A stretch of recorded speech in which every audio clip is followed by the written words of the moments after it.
Hi friends, in this video I'm going to talk about select SQL query. What is that? Select SQL query means. Before that I want to just set the context. I am using Derby database in my Eclipse. For demo purpose I'm going to execute all the queries in this plugin.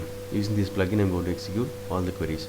So I have already created one table called test and it has 3 columns: ID, first name and last name. So these are the columns available in this table.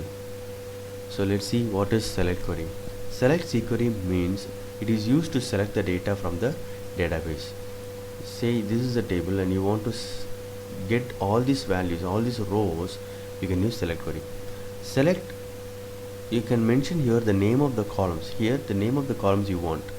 So here I am mentioned star, that means I want all the columns. So select all the columns from test table.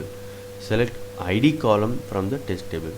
Select first name column, this column from test table. Select last name column from the test table. Let me execute this so that you can understand how exactly it works. So we have got only the last column. So select this, right click, execute selected text, all text. Okay, it will execute the query. So let's execute this one, Alt X. So you will see the first name column. Again select the query, Alt X.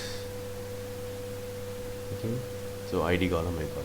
So this is the purpose of select query. You can select some of the rows from the database table. So I've queried all the columns from and all the rows from the database table. So there are you can use where conditions. I'll be explaining where conditions in the next coming tutorials. Hope this information is useful. Thank you and all the best.